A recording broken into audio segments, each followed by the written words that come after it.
If you're an athlete and you clicked on this video, good, because this is what you need to hear before it's too late. This is what I wish I had someone tell me before, it was too late for me to avoid all the pain and suffering that I had to go through. Now, a little bit about myself. So, I grew up wanting to be a professional athlete. That was all I wanted to do. And I was willing to do whatever it takes. From the time I was 6 years old, I was doing the exact same drills every single day. I was super disciplined. I'd never miss a day, whether it was snowing, raining, dark outside, or if I had to wake up at 5 a.m. I was getting my work in. It did not matter. And going to high school, I took a chance and left home when I was 14 to go move across the country to pursue my dream for going to a basketball school that I was recruited to, and it was all going pretty smoothly. Like I was pretty decent, and yeah, it was kind of all going according to plan. That was until going in my junior year when I started to have some knee pain. Now, this was not just, regular like knee pain. Like it was like sharp stabbing pain, like when I was running.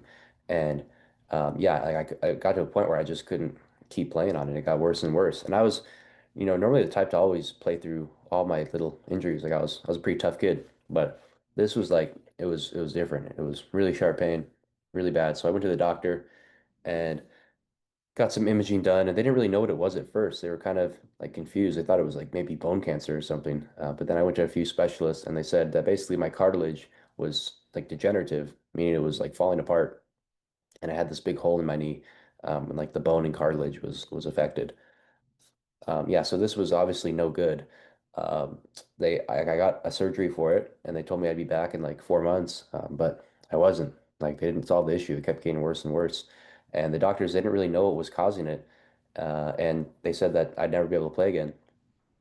But I didn't start to see results, and if it actually improving until I addressed the root cause. And what the root cause was, it was not just luck of the draw or genetic. It's pretty clearly, from my experience, it was poor nutrition combined with chronic inflammation or malnutrition. And when I say malnutrition, I don't just mean like I was starving, I wasn't eating enough. It's more that the quality of the food I was eating, it lacked any sort of micronutrients that would nourish my bones and nourish my cartilage. And this is really important. Now, I know most athletes, or a lot of athletes, they don't really care about nutrition.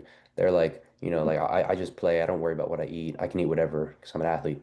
And this is exactly what I thought too. Like when I was a kid, I ate whatever I wanted. I was like, it doesn't matter. Like I'll burn it off. It gives you the energy.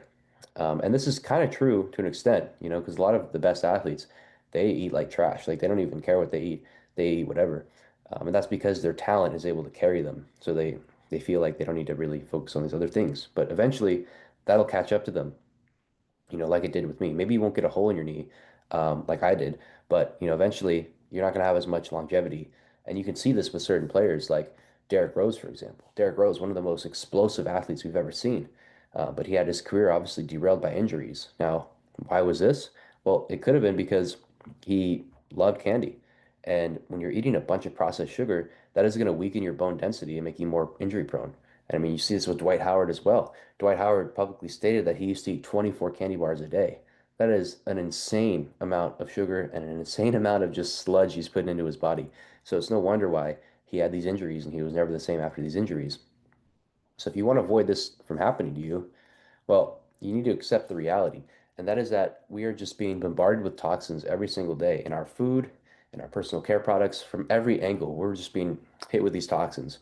So, your goal to avoid these bad things from happening to you is to minimize this as much as possible. So, the first way we can do this is through, like I already said, I never thought this would happen to me, but it did.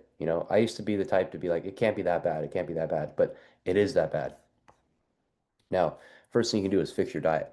So the bare minimum is avoiding any sort of processed food or fast food. This should be the absolute bare minimum. You should never be having those things. That is just not real food. And then on top of that, no seed oils and no processed sugar. I know there's a lot of debates online about seed oils and stuff, but you just got to see through the propaganda and try it for yourself. Like these things are not good. It is complete psychological operation that they've brainwashed people to think that these are okay to have, but they're not.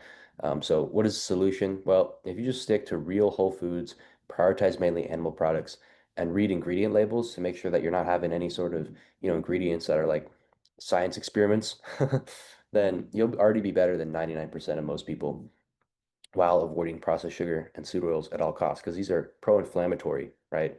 and they zap the nutrition from the food that we actually need to nourish ourselves.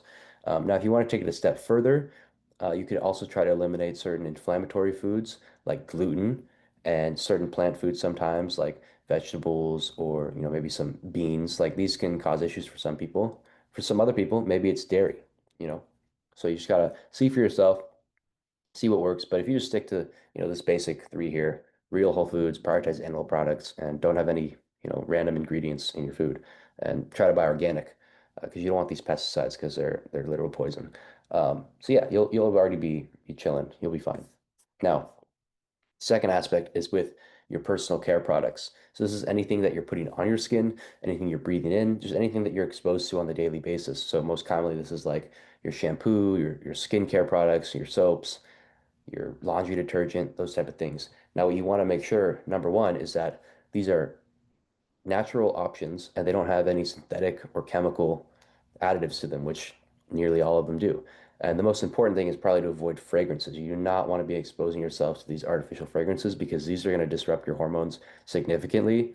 And the reason why this is important, not only for your health, obviously, you need to have optimized hormones, but for your performance too. Like, think about what do athletes take if they want to perform better, like, and they want to cheat? They have performance enhancers, which is normally testosterone. It's a hormone because having better hormones is going to allow you to have an advantage. So, if we can increase that naturally, increase our testosterone naturally, then we'll be healthier, we'll feel better, we'll recover better, and we'll perform better. So yeah, these are the things you need to really keep in mind. It's literally in everything that you have. All these products by these big companies. It's actually really sinister how it's literally just designed to poison you. And not trying to fearmonger. I'm not here to fearmonger. I'm simply just telling you from my experience.